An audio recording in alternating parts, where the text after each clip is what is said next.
This is the very first episode of 2018 of the Lament configuration. My name is Greg Knox, and I'm joined, as always, by the Mallory to my Mickey, our resident body count girl, Ria Fend. Hi Greg, and happy 2018. I am in my natural habitat with coffee in hand and hoping that everybody has the same New Year's resolution that we do, which is to watch more horror movies in cinemas this year, keeping that industry alive. Yes, absolutely. So, it's the first episode of 2018. It's also the very first Video Nasties episode of 2018.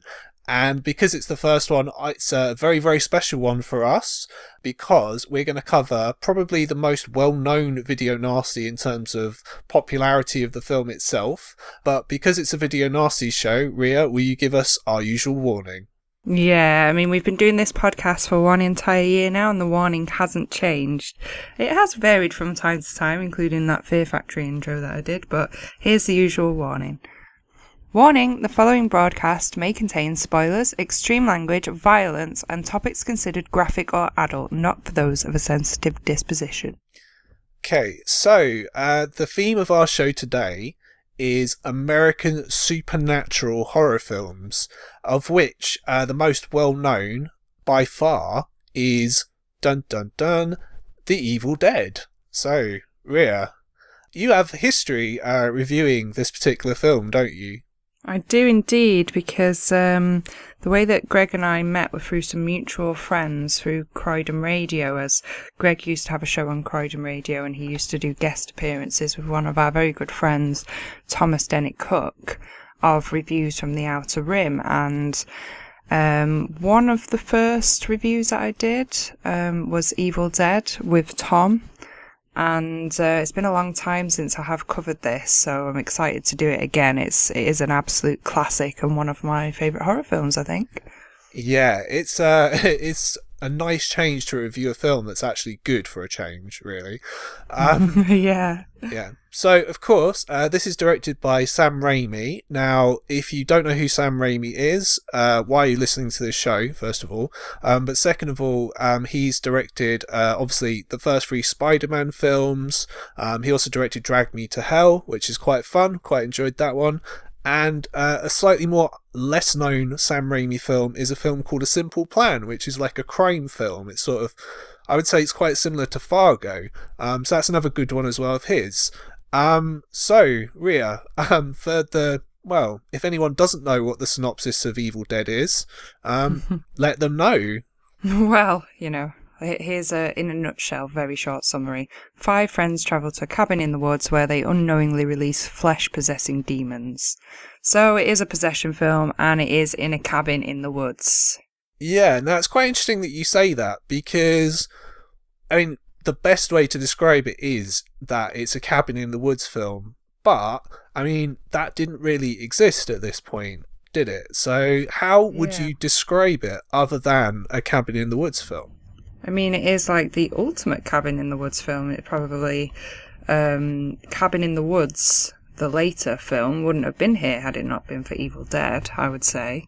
I guess it's a possession film, much like The Exorcist was, but set in the woods. How would you describe it? Yeah, so you've got these weird disparate elements. So you've got possession, you've got haunted house, you've got zombie, I guess, sort of. Yeah, it kind of is a zombie film as well, but I would liken it more to something such as The Exorcist, personally, but definitely does fall into the zombie category as well. Yeah, and you've got, I guess, well, supernatural. I mean, supernatural is kind of like the main kind of category, I guess, that this falls under, because, you know, the evil in the film itself, it doesn't have like a physical manifestation that it actually is. I mean, it possesses different things, like the forest and the people, but it's not like a monster movie, for example, is it? No, and I mean, you've got the Book of the Dead in it, the Necronomicon, which is legendary and has become sort of made this into a cult classic. You've got Bruce Campbell, and this like kickstarted his career and popularity after that. I mean, the sequels made him into like a main feature of the film as a character. And if anybody's seen one of my favourite zombie movies, which is called Dead Snow really reminds me of the premise of this film as well. But with Nazis, of course. Yeah, but with Nazis. But it is, I think that is an amazing film, but there are so many similarities to Evil Dead that it's just, Evil Dead has inspired so many different types of films, including probably found footage films with the way it's been shot, sort of whizzing through the forest and the trees, maybe even Blair Witch, I would say. That's actually very interesting. I'd never really thought of it like that before. But, I mean, you could be right. I mean, there's a lot of handheld footage, kind of camera work in there. There's not actual any, home video or anything like that. But yeah, there's a lot of, as I said, handheld camera work in there. The way that the film is shot is amazing. It is amazing. It's so creatively shot on a low budget. The practical effects are awesome, but still really low budget. I mean, this was made for $50,000 and made a lot more back. And for what they had to make this with, and the way that they did make it, which was very just sort of, like I say, creatively shot, where I think they tied cameras to different devices and just had them kind of, whizzing along through the forest to get that sort of effect where the demons are creeping up on the house. It just really works with the film, and nothing like that had ever been seen before, which is why I mentioned Blair Witch, because it does kind of have that feel to it. Okay, so you've mentioned that this is obviously a very low budget American horror film, independently made, very independently made, I should say. But why is this one so much better than a lot of other films that came out around this time, or even earlier? Why does this one stand out so much, in your opinion? For me, I think it's just that it's so creepy. So even though when you do watch it now, I mean, I really enjoyed watching this film again. I've got it on DVD. I've seen it many, many times. But it still stands up as a scary, very creepy horror film. I think part of it is down to the actual possessions themselves, like transformations, even though, like I say, it's not exactly realistic anymore because we could do it so much better, like with effects wise. The voices when they're possessed are like really creepy. There is also that renown scene, which probably should have been cut out, which is why this film was on the banned list, as everybody knows, which is the tree rape scene, which is very dark. I mean, it could have been cut out, but I think when Raimi made this, he said that he wanted to have it in there just to be kind of controversial. He did think about taking it out, but I think that scene probably made this film sort of renown on the horror scene, and it really drew attention to it. So he probably made a wise move leaving it in there. Otherwise, without that controversy, who knows, maybe it would have gone under the radar. Yeah, I mean, originally, the story of The Evil Dead is that Sam Raimi and Bruce Campbell and the producers of the film, they made a short film called Within the Woods, which I've not seen. Ria, have you seen it? I haven't seen it, no, I didn't know about that.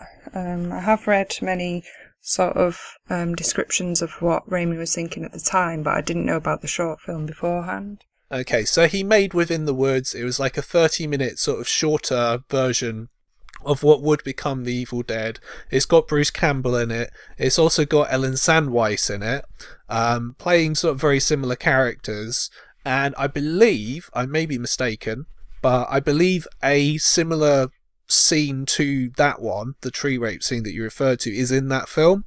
So I think it was an idea that had already existed before The Evil Dead was made. So in terms of my question to you, though, I mean, to me, what kind of makes this stand out is, yes, it's got a very low budget, but there's so much creativity in this. Like, in terms of, like, the way it's shot, the different camera angles, the way that the camera moves, just simple little things. Like, I mean, if we take the opening shot, for example, where we've got, that first-person perspective of I don't know, the demon or the evil within the woods, moving through the woods, like watching, the 5 people, like, driving in their car up to the cabin.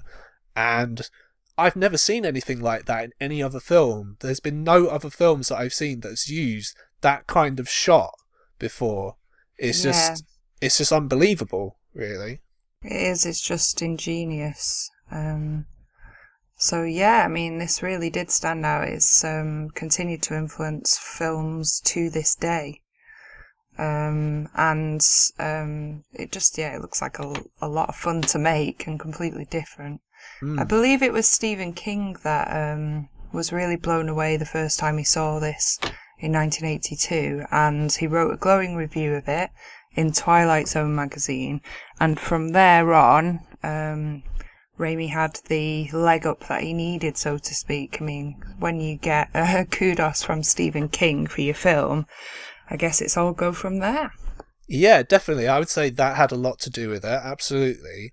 I believe also that Peter Jackson says Evil Dead is one of his biggest influences. So yeah, very true, and like especially in Brain Dead, I would say. Yeah, which I also reviewed for Croydon Radio, so most definitely have done my homework on this particular aspect of horror. Absolutely. One thing, just before we talk about the film itself in more detail, I mean, the one thing that kind of stands out to me is that if you watch a lot of low-budget kind of horror films, I think what kind of ruins a lot of them is, quite frankly, there's just too much talking in them. So if you've got a low budget, obviously you can't hire the caliber of actors you need to give good performances for the most part. So you've got people who might be okay given slightly wooden readings of dialogue, and you don't really care about the characters that much as a result of that. Whereas with this, you kind of get introduced to the characters in the first sort of 10 or 15 minutes, but then after that, it's just a total roller coaster ride, isn't it? Yeah, it's just amazing. It's like I say, the actual possession scenes are pretty terrifying, and the voices. There's one part where I think it's Linda has like a little girl's voice, and she's like, all the sort of possession voices are very sort of mocking and provoking in some way, like really menacing, just kind of poking fun at the people who are still human, who potentially can't stand up to something so evil and unpredictable, something that's already dead. And it's just amazing the way that they do that, or the way that this demon just kind of mocks them and plays with them, just like they're really enjoying antagonizing them before they're going to kill them and stuff like that. So I really love that aspect of it. I think it's just very scary. So going on to the film itself, so I've already mentioned really big fan of like the opening scene and the way that's shot. And then after that, they go into the cabin. Now, I've watched this film, I've watched it a couple of times in preparation for the show. I watched it just, as is, and with director's commentary by Sam Raimi. And they said that they wanted the inside of the cabin, like at least to start off with, where you've got weird stuff hanging from the ceiling to almost be similar to like the Texas Chainsaw Massacre. That was like their kind of homage to that. Yeah. So the production design on the whole, I think, is very, very impressive. Yeah, it's very cool. It's all set in Tennessee, I believe. Yeah, the location is just perfect for it, and the sets, it's just amazing. I mean, they don't really use that much space. They just use the cabin with a couple of rooms and the woods, but it's just used so well. Yeah. Now, one of the things I would say is a strength of the film is that with a lot of horror nowadays, when things happen, people feel they have to kind of explain kind of what's going on, or they feel that they have to almost justify it because, well, it doesn't really make any sense. Whereas a lot of stuff that happens in this is very, very confusing, and it's very chaotic. Like, so, for example, you've got a scene very early on where you've got Cheryl, who is played by Ellen Sandweiss, who's very good in this, where she's just drawing pictures, and then all of a sudden, like, it's like her hand gets possessed, and she starts drawing, like, what is the Necronomicon. Although, I don't know, it just looked like a box with a sort of a bit of a weird face on it. So, I don't know, that was kind of a bit weird. But yeah, I mean, it literally doesn't really make a lot of sense if you think about it, because it's like, well, why does this happen? But I don't know, I think it adds to the film. It totally doesn't matter. And even like with, the necklace as like a symbol, like towards the end I thought they never really explained the necklace that much. And then when I read up and did a bit of research about this, apparently the necklace was supposed to have like a bit more of a part in the film, a bit more of a backstory in that. But they ended up just kind of not focusing on that and kind of going with other aspects. So it makes sense that it was there for a reason, but then actually when you've watched this film it's not really that relevant, but it doesn't matter, like you say, it just kind of adds another thing to the film. Yeah, and you've got the evil book itself, because one of the themes of the show today is like evil objects. So in this case we have the very, very iconic Necronomicon, Book of the Dead, which I've figured out actually should be your name, because you're like an encyclopedia of horror, basically. So Book of the Dead, Necronomicon, that can be your new nickname. Well, and I am bound from human skin as well, so, It's very fitting, Greg. So obviously in this type of film you've got people kind of unleashing things through their own incompetence, so yeah, they kind of unleash the evil in the forest, which is represented by something coming out of the earth with like a shining red fluorescent light coming out of it, which I thought was quite a nice touch, I'm not gonna lie. And this film made like all of the news in 1981, and it must have been absolutely terrifying. I still find this scary now, and that's even when we know how films are made and how all the effects work and everything. But it must have been terrifying back then. I bet people were really shocked.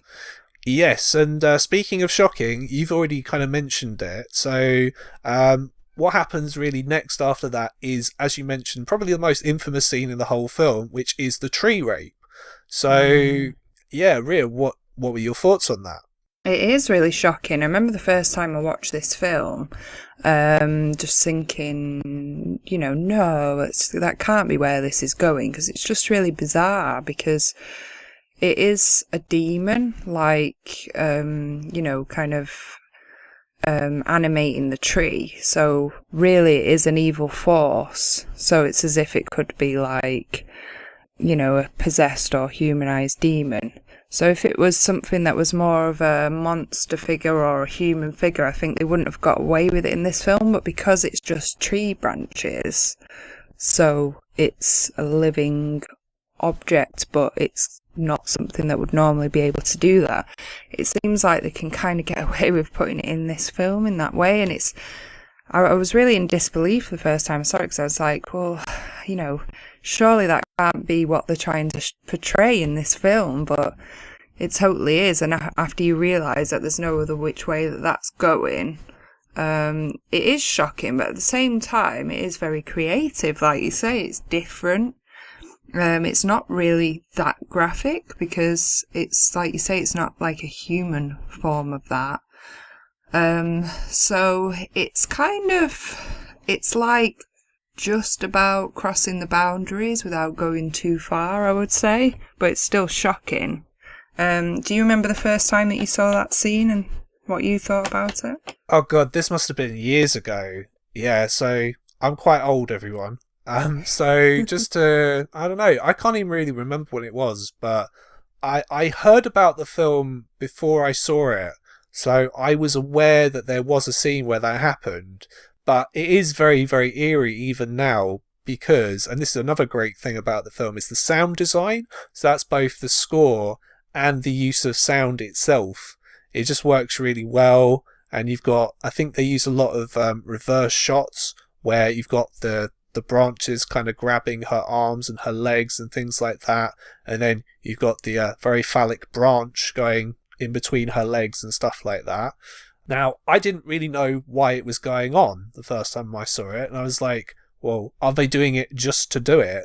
Just because you can. But I suppose if you think about it, it kind of makes sense. If you think about who gets possessed, when they get possessed, and I suppose more importantly who doesn't get possessed, i.e. Ash, then I guess this is kind of like their way of possessing Cheryl, is they penetrate her body. Yeah, so it's like I say, it's less graphic than having, say, a humanized demon or a monster, because trees are thought of as fairly harmless, you know, Mother Nature, things like that, but it's twisted round into like a scary, unnerving, demonic sort of thing. So it's like, it is fairly graphic way of possessing her, and then she is then the human incarnation of that then passes it to the others. So, I mean, let's think about it. If it was like a possessed burial ground, which I think is what the premise is, then I guess trees would be what would be affected by this. So maybe that's where the idea came from, that the trees were growing in the grave or in the possessed burial ground. And then they pass it to her and she walks into the cabin and takes it with her. And then you've got, I guess, the scene where she actually becomes possessed, which I remember when you were on Offer Reels, you talked about that, and it's a very cool scene where you've got them doing, was it like, where they're trying to guess the cards? Yeah, I forget what the quote is now. Jack of Clubs, it's something like that. And, and she starts to transform. So yeah, it's really cool transformation. Yeah, and the makeup effects are really good. If you consider sort of how low the budget is of the film, I think they work really well. Yeah, it's very cheaply done, like you say, with like kind of normal. So I don't know if they use like spaghetti or something weird like that. I think it was porridge oats or something. And they like use that for a lot of different things through the film. It's just very sort of low budget, but very effective looking. Yeah, absolutely. And then what happens is very, very, thinking about it even hurts now, is that Linda gets stabbed in the ankle with a pencil right on the Achilles heel, I think, so just below the ankle. And it's like, even thinking about that, just to say it really hurts. Yeah, and then she sort of says, one by one we will take you. And she says something like, you have pretty skin, give it to us, when she's possessed. It's really crazy possessed voices, really amazing prosthetics as well for like what they worked with. Like, join us. Lots of that. Yeah, it's so cool. It's like I say, the voices when they're possessed for me, and the way that they mock the characters, it really makes it like scary. A lot of the time as well, you know, when the dark force is moving through the forest or around whatever part of the film it is, there's this like heartbeat sound, which gives you the sense of this dark force, but you don't actually know what it is. So all we know is that it's moving very fast and it's alive because you can hear the heartbeat as if it's like first person perspective. So that's a very cool thing that I don't think had really been used that much in films before as well. No, or since, as I said, and like what I really like, I'm a huge fan of like tracking shots. And near the beginning, I would say about 20 minutes in, there is a really good tracking shot which takes place outside the house, looking in through the windows. Yeah, that's cool. Yeah, really cool. Like, you know, it just goes to show, and this is what frustrates me about low budget horror films today, is that they're all just so lazy and they're just so boring and they're just shit, quite frankly. Whereas if you have imagination and you have creativity and you're willing to kind of experiment with stuff, you know, you can come up with something like this, which is a lot of fun. And that's the one thing I would say that this film is fun. Yeah, exactly. I can imagine that they had a lot of fun making it, but the actual results of this film, the very first one, is not at all comedic. And I think it is difficult to make something on a low budget that is a serious horror film that can still stand up and be taken seriously like years later. I mean, for 1981, this is fantastic, I think. Yeah, I mean, you say that, but I think there are comedic elements. It's not comedic in the same way that the following films were, but I still say there's a lot of slapstick kind of humour in it, particularly where you've got Bruce Campbell sort of slapping his girlfriend. Like, that's not supposed to be taken seriously. And when, you know, he's having all the fights with the Deadites kind of, you know, near the second half of the film. Yeah, surely, I don't think we're meant to take them very seriously. No, I don't think so. I've got like an interesting fact about low budget effects. Apparently for the demonic eyes, they had contact lenses that were really thick, like glass, which were put on the actors to give that demonic eye effect. And they took like 10 minutes to put in. But then they had to be taken out, like they could only have them in for 15 minutes because the eyes couldn't really manage to like sort of get any air to them when they were in. So that's like a low budget way that they did this. And it was essentially like putting Tupperware over their eyes. Yeah, I mean, I've tried wearing contact lenses before, and it's just the idea of touching my own eyes just freaks me out, I have to say. Yeah, and the camera effect that we've been talking about, the steady cam that was like shaky, they kind of nicknamed this shaky cam. And Right. that gives this effect that we now consider sort of a found footage sort of effect that obviously blew up later on and was really popular. Yeah, it's a camera tied to a log, basically, with two people holding it and literally just running. Yeah, which is just amazing when you think about it. It just looks so effective and creepy. Yeah. Now, I mean, I remember when we talked about Island of Death, your exact quote was, "This film is fucking relentless." Well, this film is pretty fucking relentless too. It really doesn't give you much chance to breathe at all, which is good, because that's kind of what you want in a film like this. So we've gone from Cheryl becoming possessed, and then she ends up in the cellar, to then Shelley becoming possessed. Now, this is quite interesting because for anyone who maybe hasn't seen this film, but has seen maybe the later Evil Dead films, where Ash is obviously a very prominent character and he's very heroic, he's got all the cool one-liners that he throws out there. He isn't really like that in this. He's a bit weedy and he's a bit of a coward for most of it. Yeah, I mean, they developed that personality for him later to have him kind of rising up and becoming, because he was popular in the film, but then they made him into this kind of heroic figure, didn't they, later on? And that's when it became sort of more comedic. Yeah, I mean, I think what happens, and this is actually kind of quite clever, is they play with your expectations almost, because you have this character called Scotty, who is a lot more kind of a dominant male figure, where he is kind of taking the lead a lot of the time. Like, he makes them play like the tape recorder for the Book of the Dead. He kind of goes into the cellar and stuff like that. And Ash is, as I said, he doesn't really get involved when people first start turning into demons. So yeah, it's a slow kind of build where Ash kind of almost has to kind of then start sort of being a man Hulk, so to speak. So, Yeah, for sure. And I think either that was just something that they decided later on that his performance made him stand out and people would want to see more of him, so they reversed it so that he then came back with more strength. Or they wanted to play it that way so that you wouldn't expect that he would be the one to be the sort of final guy. Yeah, because obviously this is sort of when the slasher film was blowing up. So you had, like, in 99% of slashers, you had the final girl. So having the final guy is a very, very different thing. Yeah, so they really did break new ground with this, as that tree branch did. Wow, exactly. Yeah, Touche. quite literally. Yeah, touche. Yeah, but in this film, as I am Body Count Girl, we have 4 deaths, but they happen twice, actually. So it is 8 deaths, if you think about it. You might not agree, but I think it's 8. Yeah, I don't agree with this whole they die twice, so it counts twice. I think a death is a death. Doesn't matter if you die and then turn into a zombie or whatever, and then you get killed again. It's just, you die, and that's it. But if that's how you want to do it, hey. Cheryl gets possessed by the tree, and then she, dies.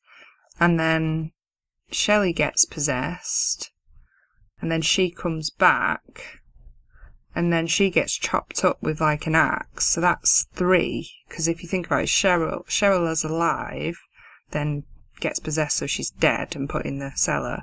And then Shelley is possessed, So she's died once, but then she gets chopped up when she's the possessed version, so that's twice she's died, so that's 3 times. And then Linda gets possessed. So that's 4, because she's died, because she's then become a demon. And then Demon Linda then eventually gets decapitated, so then she's died again, so that's 5. And then eventually... so I think whilst Demon Linda is being killed, Cheryl's antagonising Ash by saying, "Kill her if you can, lover boy," which is quite funny. And then Scotty dies from evil tree injuries, so that's him becoming possessed, but then he comes back as a demon, and then dies eventually when, spoiler alert, the book is burned. And then so does Demon Cheryl, who was in the cellar the whole time. She disintegrates as well. So that ends up being 8, but really it's just 4 people. It's just that they've been alive twice. So kind of confusing, but very, very cool. Yeah. The infamous melting corpse scene, like I say, being cheaply made, this is probably like one of my favourite facts. It was made from loads of different things, from porridge oats or oatmeal, as they say in America, to cockroaches. And like all of the mush coming out of the melting corpse's skull, they had porridge, snakes, marshmallow strings, and Madagascar cockroaches, which they borrowed from the Michigan State University at the time. So that's how to make a low-budget melting corpse scene, which is amazing. Like I say, one of my favourite facts. Yeah, definitely. So, as you said, yes, there are 4 or 8 or however many deaths you say there are in the film.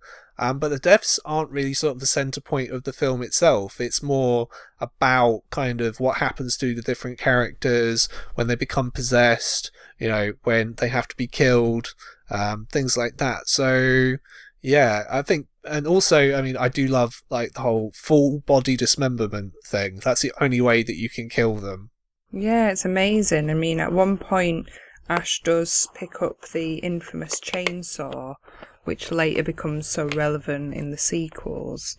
But in the first one, there's not much chainsaw action, but he does pick it up, and then he can't quite bring himself to use it on Linda.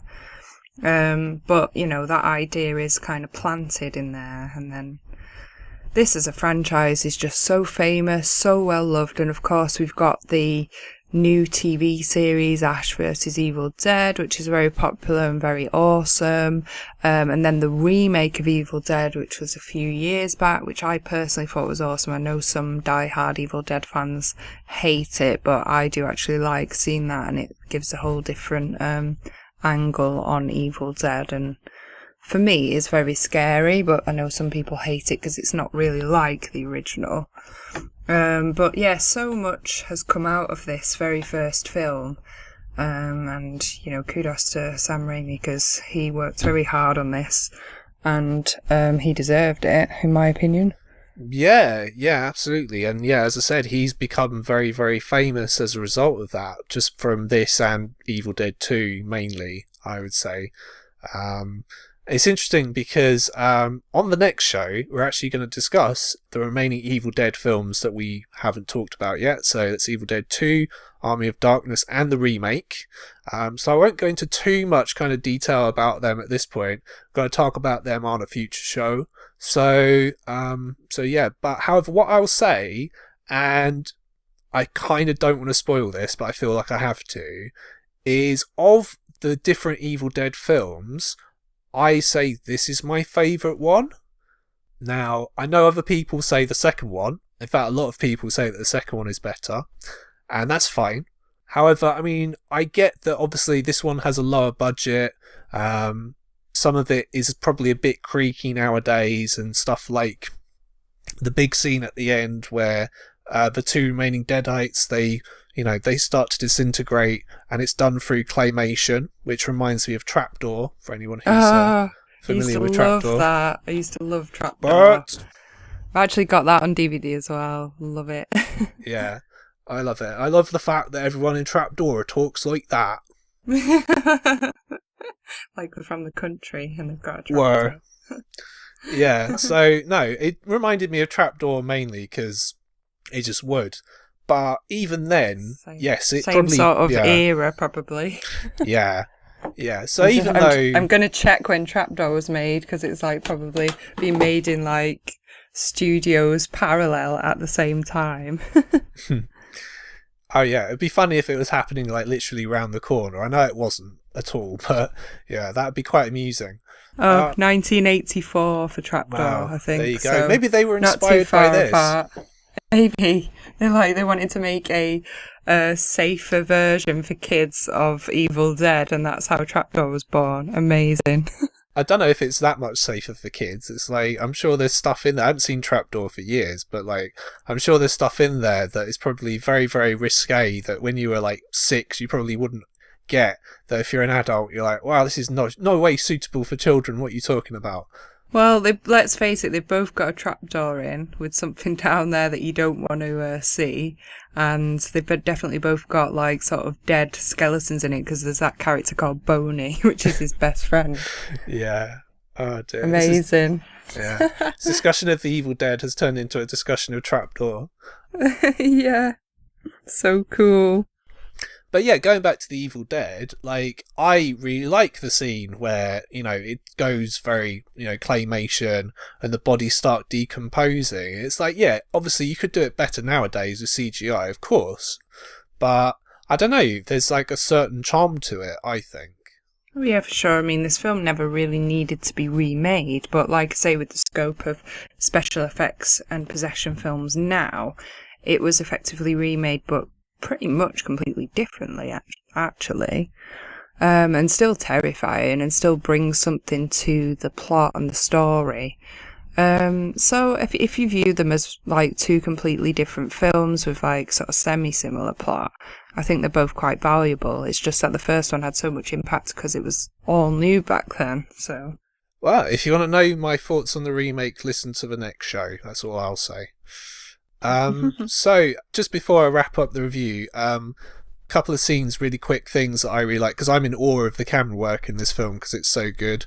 There's a shot which is from like the floor, and it's when Ash is dragging Linda's body along the floor, and it kind of follows from the floor. It's really cool. And then you see like Cheryl in the basement, stuff like that. Massive fan of that shot. There's a really cool shot from behind Ash's head, and it goes almost like 180 degrees over to the front of his face. That's really cool. Awesome. So cool. Yeah. And very random thing that I thought, again, it doesn't really make sense. It's sort of very uncanny in a way. It's the scene where Ash sort of tries to touch a mirror, and it's almost like he's putting his hand in water. Which, again, makes no sense. But it's kind of like, and we're going to talk about this with something like The Beyond later on, where it's like the world is just, it's chaotic and it's very dreamlike and it doesn't make sense. It doesn't abide by rational. That's it. It's completely irrational that you would put your hand into a mirror and it would become like water. And it's like, fuck, what the hell's going on? It doesn't make any sense. Yeah, I've been watching this amongst other films this week, so that would explain my weird dreams this week once again. Oh, no. See, this show's to blame for your weird dreams, clearly. Yeah, because last night I had a dream that I was in a building that was being demolished around me and I needed to escape, and it was quite like stressful. I woke up like, oh thank fuck, that wasn't real. Well, it sounds very stressful just hearing it. So thanks, Evil Dead. It's right. Kind of Evil Dead's fault. Oh dear. Oh dear. So Hellraiser, you know, this, you know. It's to be expected. It's all in the job, isn't it, as Death Count Girl? Yeah. God, well, when you watch the number of horror films that we do, it kind of makes sense that we'd have really fucked up dreams. The thing is, I have fucked up dreams too, but I can never remember mine for some reason. I don't know, my memory just sucks in that way. Do you think Ash dies at the end? No. Okay. Doesn't. Okay. Fair enough. It's just that... Do you? Well, it's a bit open-ended, really, isn't it? Because you see, like, the Force attacking him very violently and smashing through all those doors, and things like that, and then it just hits him. Well, not literally, but you know what I mean. It's just, it comes... He screams, doesn't he? Yeah. So, and then you've got Evil Dead 2, and again, we're probably going to have this discussion on the next show, so I don't want to spoil it, but it's like, what is Evil Dead 2 in comparison to the Evil Dead as well? So it's like, was he supposed to die? Is he dead? Is he not dead? What's going on, you know? Oh, okay. Well, let's save that for the next show then, and everyone will have to tune in for that. But it's time for me to ask you the question this time, since you always ask me. But okay. Would this be a video nasty, Greg? No, I don't think it is a video nasty. Why? Well, it's not sleazy. I mean, there's a couple of bits where you've got nudity. It is very violent, but it's almost hilariously violent. It's not sadistically violent. This is kind of the difference for me. So it's not sort of leery kind of way, look at this violence. It's ha-ha violence. That was very Alan Partridge, by the way, what I just did. Aha! Aha! Yeah. That's what we can call that kind of violence in the future. Alan Partridge violence. Yes. Aha! Yes. I'm going to say yes. I mean, she gets raped by a tree. Come on. Yeah, but we've seen loads of rape, haven't we? Is it really any worse than, like, it's definitely not worse than I Spit in Your Grave. It's not worse Sharp than tree branches go up the JJ. Come on. I mean, yeah, it's for me, it's a video nasty. Just for that alone? Yeah. Somebody okay. also chews their own arm off. Yeah, but that's nothing, really. It's nothing. It's just a That's tis nothing. but a scratch. Whatever. Yeah. Tis but a scratch, according to Greg. Okay. Well, for me, it's a video nasty. Greg is a lot less affected by this, everybody. So... Yeah, add this to the notes. It's 1-1 on that. Yeah, I mean, it doesn't help, obviously, that this is like the 6th time that I've watched Evil Dead sort of for this show. So, yeah, it's like familiarity, you know, kind of dulls you to these sorts of things. But yeah, I don't know. It's just, I know that seems really controversial, but I don't know. Yeah. I didn't think Here it was, on in, your nickname is the Necronomicon. Is that because I'm dead inside? Yeah, you're dead inside. Okay. Okay. Well. So what's next on the agenda? Well, on that cheery note, what I would say, I mean, obviously, because the film was so well known, it's available in the UK, of course. It's available in multiple different versions, because that's just how this works. Now, the version I own is the Anchor Bay version, which is really good. I know you've got this on DVD as well, haven't you, Ria? Yeah, I've got the Anchor Bay version as well. It's quite old now. It's like a double cardboard sleeve. I believe I ordered it off Amazon a long while back when I was at uni. So cool. Well, I mean, I don't know if that version's still in print, but Sony have released, you know, versions of this film, of all the sequels. There's a box set you can get of the first 3 films in it as well. So, I mean, of all the films we're going to talk about in this series, it's the most widely available. And, yeah, it's great. It's a classic, isn't it? So, yeah. Yeah, I mean, I always kind of wish that I got the box set, but for some reason at the time they were only available separately, so I bought them all separately. But yeah, it's had it a long time, so hanging on to that one. Awesome. So, yeah, if you haven't seen Evil Dead, for whatever reason, yeah, check it out right now. Absolutely. Mm-hmm. So that's Evil Dead, and the next film that we're going to talk about is similar in a way to the Evil Dead in that it's an American supernatural film. Whether it's as good as the Evil Dead or not, I'll leave it to us and Ria to discuss. And it's The Boogeyman, or alternatively The Bogeyman, if you prefer that, or indeed apparently it has the alternative title of Spectre, not the James Bond film. Because, like, Boogeyman makes it sound like he's having a really good dance. Yeah. That's American. Yeah, it's weird. So it's either you're the boogeyman, so you're like having a good boogie, he's the boogeyman, or he's the bogeyman and he likes picking his nose. So either way, it's not really suitable, but everybody knows what a boogeyman is, and it's a man or a creature that's very creepy and supernatural, so that's what we're going to talk about. Yes, and this is directed by Ulli Lommel, who is a German director.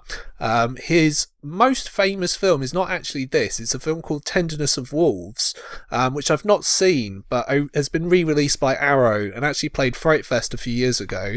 However, more recently, his films, let's say, have not been very good. In fact, there's a film of his called Zombie Nation, which I believe is in the bottom 100 on IMDb right now. So, very unfortunate. Fall from grace from Mr. Lommel.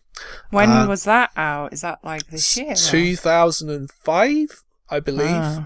Yeah, I think I vaguely heard of it. Yeah. Probably better off not hearing about it, to be honest. No, you'd be better off listening to the song called Zombie Nation instead. Okay. Will do. So yeah. Do you want the synopsis? Yes, please. Okay, so this was actually made the year before The Evil Dead. It's a 1980 film. And the synopsis is, through the reflection in the mirror, a girl witnesses her mother's boyfriend's murder.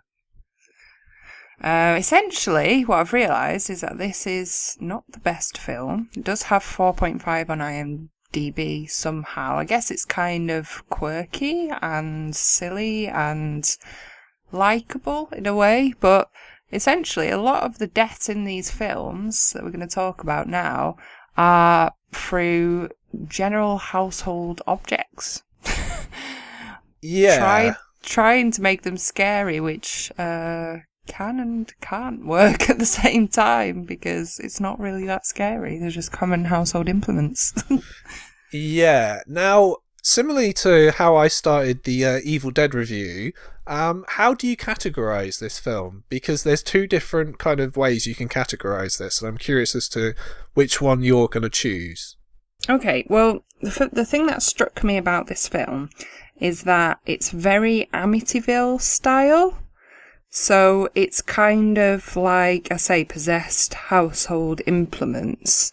A little like Supernatural, a little kind of, not really Exorcist like Evil Dead is, but more Amityville horror. So that crosses like possession and haunted house together. So it's more inanimate objects. How would you categorise it? So I agree there's definitely an Amityville horror influence in there with the possessed mirror and things like that. However, what you also have, and leads to the way that this film is categorised, is this film came out very soon after Halloween. So you have a lot of Halloween elements in there. Like, you have a prologue. You have a point of view shot of a little boy carrying a knife. You have a lot of point of view shots generally happen in the film. You have teenagers dying for no reason, pretty much, that have no purpose to the central plot other than just to be killed with knives or other weird objects. So it's not a slasher. I would say it kind of is more of a supernatural horror film that has slasher elements, I would say. Yeah, I mean, I guess you could think of like The Shining in the sense of a building and inhuman elements that are possessed. I guess there could be that kind of similarity, but mostly Amityville Horror is that kind of possessed house, but in this film it's transferred to the objects. But like I say, I feel like you can't really take it that seriously because these are like minor household objects that aren't really that scary. No, I guess not. However, I mean, I kind of like this film. It's not very good, but it is sort of fun, and it sort of has that kind of weird kind of European horror element to it, where stuff happens that makes no sense. Yeah, it is very likeable. I agree. Yeah. Have you seen Oculus? No, I haven't. Okay, so basically Oculus is another film about a killer mirror. However, that one works very differently in that the mirror kind of affects the way that you see the world. It doesn't literally turn red like it does in this film and kind of get set on fire or all the other weird shit that happens in this film. So anyway, in terms of the actual plot itself, it's a body count film because it's got the slasher element. So The first death is I've got 9 deaths for this, so it's reasonably high. Yeah, absolutely, quite high. And the first death is, well, it takes place in the prologue, as I said. So the main character is a girl called Lacey, and her brother Willie witness what later transpires to be their mother and her lover kind of getting ready to have sex or do some weird bondage type shit, I guess. With tights on his head, or pantyhose as they call it in America, but weird. So weird. Yeah. And they notice that these kids are spying on them, and they tie Willie up, and then Lacey sets him free. She gets him a knife, and he essentially kills the lover in front of the mirror. Yeah, it does. So this mirror then gets possessed from that, I guess. Somehow, yeah, as you do, you know.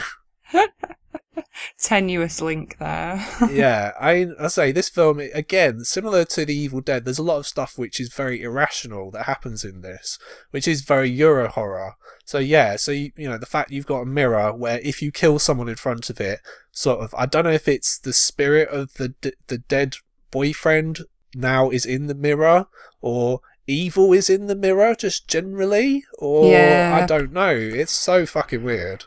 Probably evil, I think. Yeah, a bit like, again, like Amityville, evil house, evil happenings, whatever. But yeah, it doesn't really make that much sense, but you just kind of accept it. It is what it is. Just general evil infesting the mirror. Yeah, and Ulli Lommel gives his wife a starring role in this film, like Rob Zombie does. Your favourite. Wow, yeah. So yeah, Susanna Love, who plays the main character Lacey, she is, as you said, Mrs. Ulli Lommel at this point, and she not only is the main character, she also co-wrote the film with Lommel, so she was very, very heavily involved in it. Some of her acting is not all that good, particularly at one point near the beginning when she's having a flashback, consists of her making very funny faces. So it's much like your opinion of Sherry Moon Zombie with Rob Zombie, is that the acting's not the best, but because she's the wife of the director, that's why she's in it. Well, there you go. So if you're a struggling jobbing actress out there, just meet someone famous who's a director, marry them, and they'll put you in all their films. Yeah. There you go, Greg. That's your future career sorted. Exactly. I just need to meet a famous woman now. That's great. It'll put me in all her films. Yeah. So she's alright. I mean, she's alright. She kind of suits this film, doesn't she? Yeah, she's not horrible at all. She's just there's a couple of average parts in it. Yeah, there's a couple of parts in it that just were questionable. There's a scene, I'll jump ahead a little bit. There's a scene where, because this film is a weird mishmash of ideas, she goes and sees, I guess, a psychiatrist or a hypnotherapist who's played by John Carradine, who is in about 1 million horror films in like the 60s and 70s and earlier than that. He's kind of one of those sort of bit part actors who was famous in the very early days of Hollywood cinema, and then he was just doing anything just to work and get money. It's like as appearing in films like this for like 5 minutes, and yeah, she becomes possessed for some reason, and then makes weird faces when she's doing that as well. So strange. Anyway, so I mean, let's tackle the deaths because they are actually quite interesting and different and household objects, like I say. So the very first death is the creepy boyfriend of the mother with tights on his head, stabbed by the little kid, Willie. Yeah. So then it kind of goes to 20 years later, and I think this Willie character, doesn't he eternally just wear dungarees like he did as a kid? Yes. And he becomes mute, which is quite important to the story, and he starts acting very weird. He's like he's got PTSD or something, I suppose. Well, yeah, I think that's what they were intending, for him to be weird and post-traumatic stress disorder. Yeah, which kind of comes out in terms of him owning very weird pets like a spider and a snake, I guess. Or it's kind of creepy, isn't it? Yeah, or him strangling a woman who just randomly wants to have sex with him. Must be his dungarees. Yeah, who's come to pick up eggs. He's like, oh, I see you in church. You're really sexy, even though you don't talk. I like that. It's like, okay. I mean, I don't really talk very much either, and it doesn't happen to me that way. So, if only life was that easy. What can I say? Oh, yeah, well, I mean, he just keeps refreshing the pair of dungarees that he's got and going up a size, so life's easy for him, you know. Definitely. So he... Outfit on point. Yeah. So he almost kills this woman by strangling her, and nothing ever came of it. So obviously she didn't call the police or anything to say, hi, I was almost killed by this mute man in his dungarees, you know, so... Don't know. Maybe she's into that. Maybe she is. Some people are. Anyway, so that's 20 years later, isn't it? And yeah. So who's the next death? I've got here noted: girl in bathroom with possessed scissors, as you do. Yeah. So what happens? And this makes literally no sense. And this is one of these things you have to kind of accept in horror. Is that, you know, she gets a letter from her mum. It's like, I'm going to die. I haven't seen you for 20 years. Please come and visit me. Which they never do, incidentally. So that's pointless. Her husband has this great idea of like, let's go to this house where you grew up and we'll kind of exercise these like problems that you've got. And so they go to this house and there's 3 people living there. So there's 2 sisters and a younger brother who goes, Boogeyman! Like that. Through a window. Yes. And then gets killed by said window. Yes, which is hilarious. When it crushes his head. Yeah, exactly. And Lacey, basically, she smashes up this mirror that's evil and possessed. And the husband has a great idea of like, no, what we're going to do is I'm going to take all the pieces of this mirror back to our house. And I'm going to put them back together again. Because that makes sense, doesn't it? And yeah, so weird, as if you would ever do that. You'd probably just sweep it up and put it in the bin, let's face it. That's what a normal person would do. So I'm really sorry, I've just broken your priceless antique mirror, you know, hey. But anyway, how it works is the mirror itself is possessed and it shows it's evil by flashing red and breathing really heavily. Because it's an invisible boogeyman, you know. Yeah, exactly. And because there's a tiny little piece of this mirror left at the house, now the evil has been unleashed. Yes, all 3 people at this house get killed. So the first one is one of the sisters.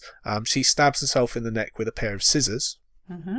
Possessed scissors. Then there's the death by window boy, who puts his head through and says boogeyman, and then it closes on him, which is funny. He puts his head through and goes, boogeyman! Like that.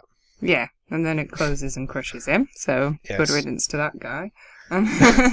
Yeah. Got death number 4 here. Girl gets attacked by a bathroom cupboard. Yeah, so it's not really clear how she dies, but we assume she does. We get a first-person perspective. She's in the bathroom looking at the mirror, and the bathroom cabinet door opens and there's fire coming from the piece of the mirror or something like that in the sink. Very weird. And we assume she's dead.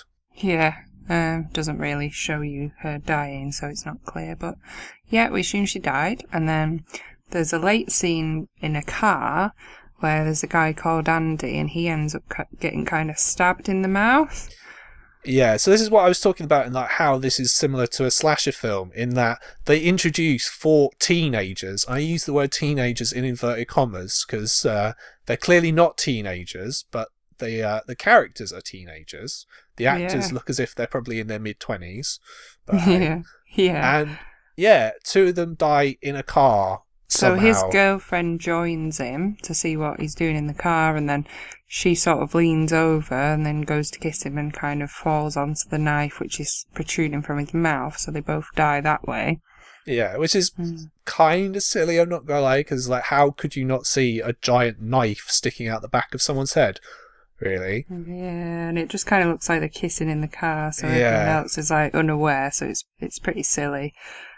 She's called Jenny, and then there's a scene where Ernest dies with a pitchfork, which I think is like one of the better known deaths in this film. Yeah, going back to Andy, like the guy's death, is if his name is Andy. Yeah, that was quite brutal. I did quite like that one. That one worked quite well. The pitchfork death, we don't actually see. Ernest is the name of the character. We don't actually see him die, so I cannot comment if it is in fact better or worse than the pitchfork death in the Slayer that I keep referring to. We need to turn that into a t-shirt, I think, Ria. Yeah. And then there's Helen, an older woman who's strangled with the garden hose. So again, common household implements. And then really what happens for the last sort of 15 or 20 minutes of the film is the film goes absolutely insane. It's like completely batshit mental. So Lacey becomes possessed again.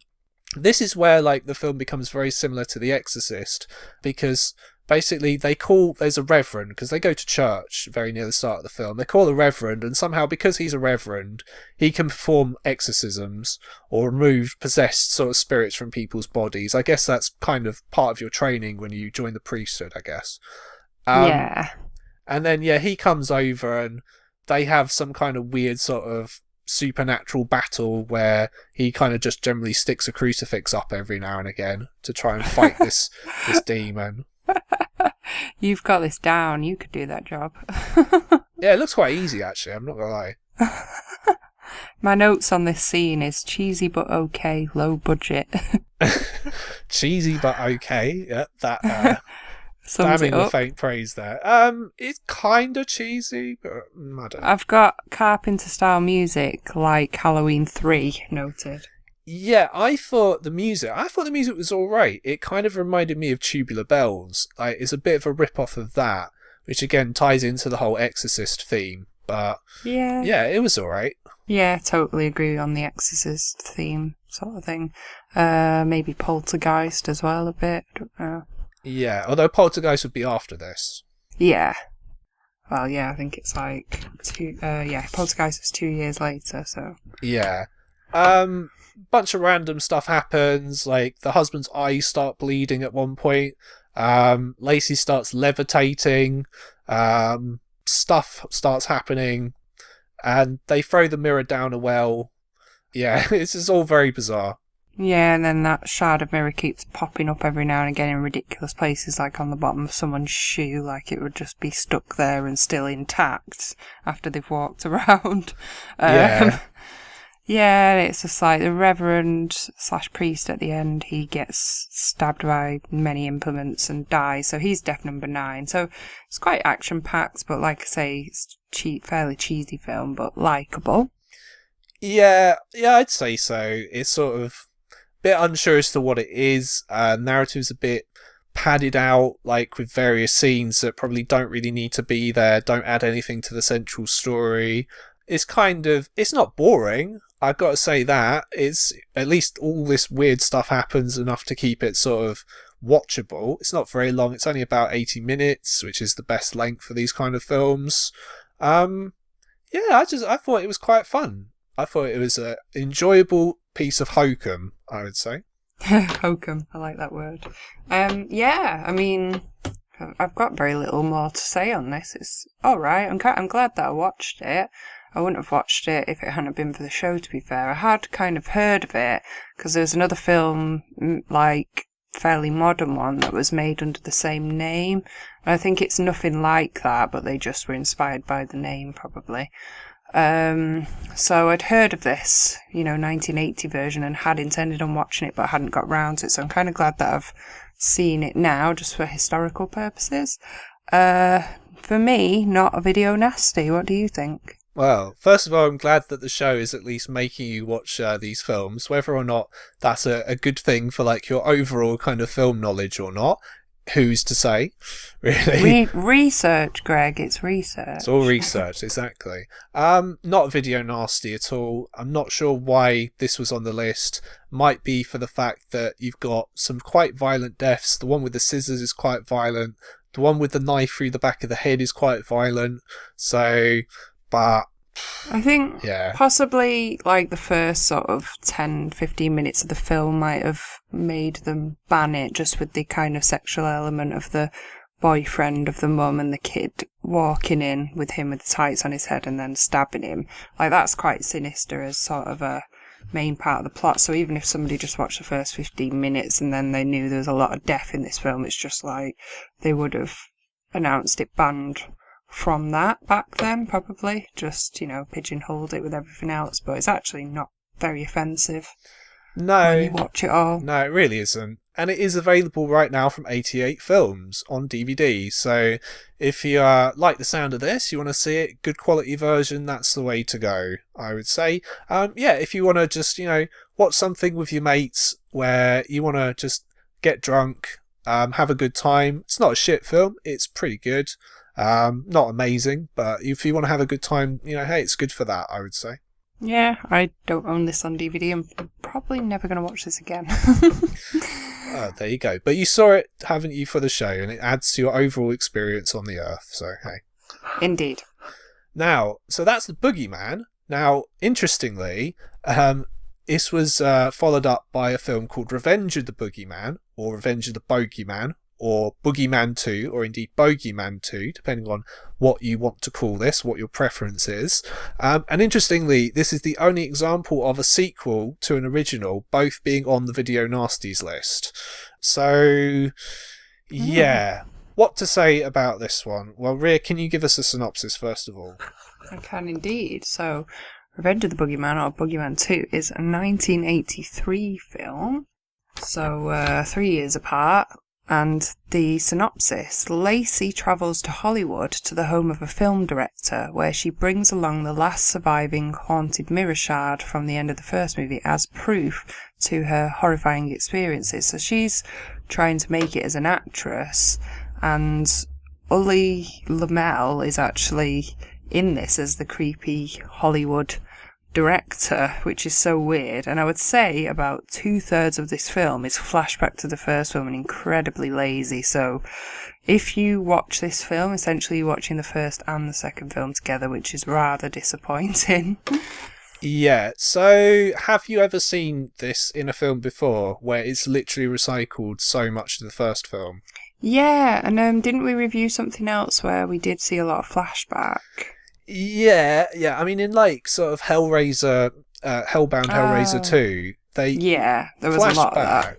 Well, that's only like for a minute or so, just to kind of catch people up. And I've seen it in like the Friday the 13th sequels as well, where, because you got to remember this is a day before home video, so they had to kind of remind people of what had happened in the previous film in case they forgot. Not that they couldn't recap themselves, yeah. Yeah, so like for example at the start of Friday the 13th Part 3, they show you literally the last 3 minutes or so of Friday the 13th Part 2, so stuff like that. However, in Silent Night Deadly Night 2, there's actually even more recycled footage, because if you make a mistake that I did of watching Silent Night Deadly Night and then watching Silent Night Deadly 2 straight afterwards, I'm like, well, I've already seen this. And by the time you skip through all the original footage, you're about halfway into the film and like nothing's happened. So it's so lazy. It's the laziest thing I can think of doing, and there is basically no excuse for it. It is just pure laziness. Yeah, so damn lazy. So I did actually read up that Ulli Lommel got an offer to have this made by a fairly large film production company, but he decided to do it independently at his own house. Can't figure out which company it was actually, but it's weird that he had that offer and then he decides to make it himself. Yeah, which kind of makes you wonder kind of what he was thinking as such, because the Boogeyman, it was okay, and you had like interesting ideas that could have maybe gone into another film. Now Lommel, I don't really know 100% sort of the directorial credit is for this, because if you look up this film, it's credited to both Bruce Starr and Lommel. Now, Lommel obviously directed the first film, so he directed all that stuff, which I think it depends on what version of this film you watch. I think you're being a little bit harsh. I wouldn't say it's 2/3. I would say it's maybe a third of the version that I saw, which is like, still about half an hour worth of footage, which is way too much, and you're literally seeing all the highlights from the first film. So, God. Yeah. So it's very lazy. And again, you got Susanna Love playing Lacey. I think she was still married to Lommel at this point. So yeah, it's yeah. I would say this film, even if you ignore the fact that it's a lot of recycled footage, it's still pretty shit. It is. I mean, I would say. It feels like your typical drive-in sort of American exploitation flick. It was probably suitable for that, you know. That's probably what they had it for. They probably showed it at the drive-through, at the drive-in, and yeah, it's just more common household objects murdering people again. So a few more. I actually counted that there were 12 deaths, but some of those are flashbacks. So there are 9 new deaths in this film, but then they reused some from the original. Yeah. I've seen like reviews of this where they try and say that like what Lommel's doing is like, whoa, this is a criticism of Hollywood. Like this is a big old critique of like, you know, Hollywood and the filmmaking process and things like that. Because you have this scene, because most of the film seems to take place at this party where Lommel's playing a director and he's trying to make a film based on the life of Lacey, or he wants to do it because he meets Lacey, and all these people come over. I think are supposed to be stereotypes of people who work in the film business, but it just comes across as so hackneyed that, you know, it's like, what is going on here? Like, this is just, it's either too subtle for most people to get, or it's not subtle enough, because at one point he's reading a book called Hollywood Babylon, which I think is a book about Hollywood in the 40s and 50s or something like that. I could be wrong about that.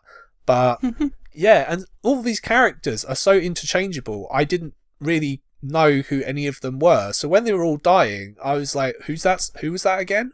Because it's very hard to follow, because none of them are given names, really. I think one of them is like a sleazy producer. You've got a bimbo actress. You've got this, I don't know, all these people are supposed to be like representative of like Hollywood insiders, but they're just so indistinguishable from each other that it became impossible to follow after a while, other than the fact they were dying in really stupid ways. So I can only imagine it was banned because of the footage from the first film and not because of anything that was added to this later. No. And it was banned after it was released, but then it was subsequently pulled from distribution upon Lommel's request and was never resubmitted to the BBFC. So, I mean... Because it was so shit, probably. He's probably... embarrassed, but he did retain his artistic freedom by not having somebody else you know, direct and produce this. But it wasn't the best film, let's just say that. No, the only real highlights are sort of the ridiculous ways that people die, which are hard to see because the version that we saw is very, very ropey in terms of picture quality. So I did have to wind that back to see some key scenes, but I do have some quite hilarious deaths noted down, which will be fun to talk about. So, I mean, we flash back and we see like several deaths from the first film, but the 9 new ones that we have, it kicks off with like a shaky bottle of shampoo in the shower, which is Head and Shoulders, quite visible on the label, so possible sponsorship there, which kind of floats around. And then this particular girl, I think it's a girl in the bathroom, she is killed death by electric toothbrush. Which is so ridiculous. I'm sorry. So hilarious. And then there's something after that. There's a woman who dies or death by shaving foam, which is the most ridiculous. Kind of gets shaving foam squirted in her mouth, and I presume she dies from that going into her insides. I mean, she drowns, so death by shaving foam, anyone? That's the second death. And then there's like a man, then they're in a garage, and there's a man that stands up in a car, and he kind of goes through the car roof and dies. And then there's a woman who is his girlfriend, I think, in the garage at the same time, and she like gets slapped on the bum with a pair of ladders, which knocks her into the car, and then she kind of ends up with her mouth around the exhaust of the car, which is just so unlikely. and she dies by, I presume, exhaust fumes and the physical impact of effectively wrapping her mouth around an exhaust pipe. Yeah, it makes you look at Deep Throat in a whole new light. That's essentially what she's doing, deep throating an exhaust pipe. Then there's a guy, death by corkscrew to head, which is kind of creative and silly. So that would be the fifth death, the fifth new one. And then there's a woman with some ice cube grabbers, those kind of metal pincers that you pick up things with. From an ice bucket. She gets killed with a set of those. That's death number 6. Then there are 2 girls tied up with a hose pipe inside the house, who are both just dead. And then 3 people fall in the pool, but only one of them drowns. A guy drowns. So then that totals 9 new deaths. So I think that's correct, as far as I can see. I mean, it's not really detectable online because nobody has deemed this film worthy of summarising on the internet in terms of the deaths. Which tells you a lot, it has to be said. Yeah, nobody was bothered to record that. No, I mean... Except us, apparently. Yeah, apart from us, obviously. Yeah, we're doing God's work, everybody. Watching these so you guys don't have to. Yeah, although, I mean, as we've kind of already intimated, I mean, this film is not available on the UK in the version that we saw it in. There is a version available on DVD, but apparently there's a different version of this film, which is like a director's cut, which has got even more recycled footage from the first film, and has footage of, like, Lommel talking to the camera, giving an interview or something. Oh, God, I don't know. Shit. It's apparently like worse than this. Sounds like we've missed a gem there. Also, in case anybody was wondering, Greg is actually a cat dad, and his cat is now calling out to him. I can hear it in the background. Oh dear. Well, apologies for the interruptions. Yes. So our cat. Hi, Mishka. So, I mean, really, there isn't really much more to say about this. This film... Is it? I'm going to just come out and say, is this the worst film that we've seen from this series? Well, so when I did try to research this online to see if anybody else had recorded these deaths so I could check it, because it is quite difficult to see everything with the low quality version that we watched, which is actually available on YouTube if anybody wants to see that, which was taken from Betamax, I believe, copy, which is interesting. Yeah, it's like the Betamax version and digitised and put on YouTube for everybody to see as quote-unquote research. So it's deemed on a review that I found, a very vague review, that it's possibly the most unwatchable or skippable video nasty thus far. So God knows how many video nasties this person had watched by the time they had reviewed that one. But I mean, I still think, what was that really awful one that we said we hated the most? So that's the ghastly ones, I think you're I think that's still the worst, to be fair. What do you think? It's very hard because it's between this, the ghastly ones, and Frozen Scream. I would say Frozen Scream is at least funny in places, so it's kind of got that going for it. Well, I found this one more watchable than both of those other two, so I'm going to say the ghastly ones is still the worst one for me. Yeah, pretty difficult to top that, in fairness. Although, who knows? Like, by the time we get to the end, may have changed my mind on review, but not likely. A couple of things that I just wanted to quickly get in there, get my shit in before we kind of wrap this one up. A couple of things really annoyed me about this one. So the first thing is, at one point there's a character that badmouths the film Blowout by Brian De Palma, which is a great film. For anyone who hasn't seen it, it's John Travolta. He plays like a Hollywood sound man. He's out recording for like a Foley track, which for anyone who doesn't know is basically the sound effects that they use in films. that they put on the soundtrack, and someone's car kind of drives off and it turns out that there's been like some kind of political assassination. It's a really good film, and De Palma is great. He's one of my favourite directors. So the fact that in the script for this film, like, Lommel decided to badmouth De Palma, he can go fuck himself as far as I'm concerned. Nicely done. Yeah. Basically, rule of thumb is never badmouth anyone who's more talented than you, basically, in your film. That's kind of what I would say. And second of all, the ending of this film is so fucking stupid. I can't even be bothered to discuss it, but basically it involves a car exploding. It made literally no sense. I was just bewildered by it. And really, that's really a general kind of feeling I had throughout the whole film, because I had no idea what was going on for a lot of the time. It's just lazy, didn't really make a lot of sense. It's just a piece of shit, really.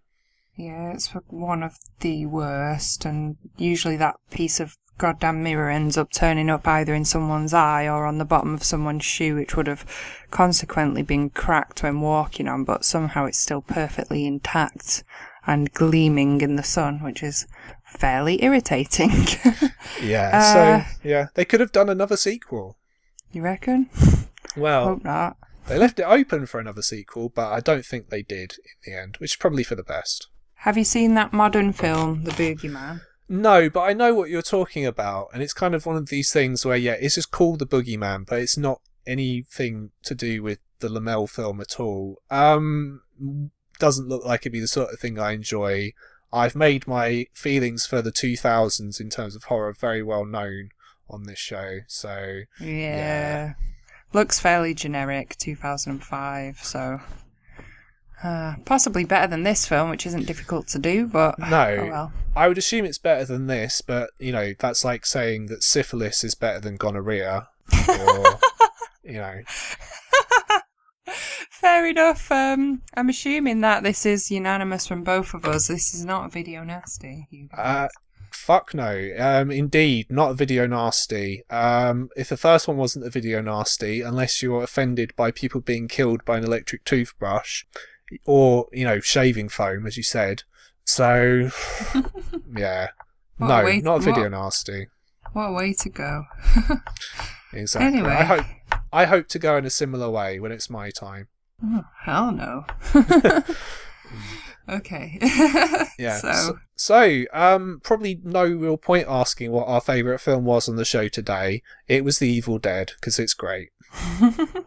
Amazing film. If you haven't seen this, it is a staple watch for horror fans. You must watch it. Go away and watch it as soon as possible. Yeah, although, I mean, in my opinion, Boogeyman is still, you know, it's still worth watching as well. It's fun. It's okay.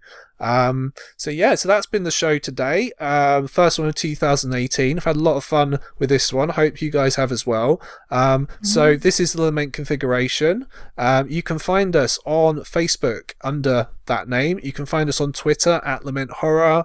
If you are listening to this right now, you're either listening to us on iTunes, which is great. Please rate us 5 stars. If you're listening to us on YouTube, hey, awesome. Please subscribe to our page, because, you know, looking in 2018 to put up, you know, more videos, some cool stuff, some cool extras that you won't get on iTunes. You might be listening to us on TuneIn Radio, or indeed you might be listening to us on Podbean. If you are, awesome. Thank you very much for the support. Yeah, thanks for all the supporters and subscribers that we've got from around the world, Japan, America, all across Europe. It's really amazing to see. I've been Ria Fend, your resident body count girl. I'm available on Facebook on my public modelling page, Ria Fend, Fend, and on Instagram and Twitter at Ria_Fend. As I say, we've got loads of plans for 2018, including continuing through the video nasties, because we're troopers like that. And how far do you think we are now, Greg? I mean, we're doing fairly well here. Yeah, so we've done 42 so far, so we've got another 30 to go, most of which are pretty good, I'm not gonna lie. So hopefully you guys really enjoy that. If you've been following the series, I've deliberately held back some of the better ones, so it wasn't just a case of we'll do all the good ones first and leave the shit ones to the end. I think I've spread them out quite nicely. Indeed, thank you to our Japanese listeners. I say arigatou gozaimasu for listening, and we will see you next time. Bye bye, everybody.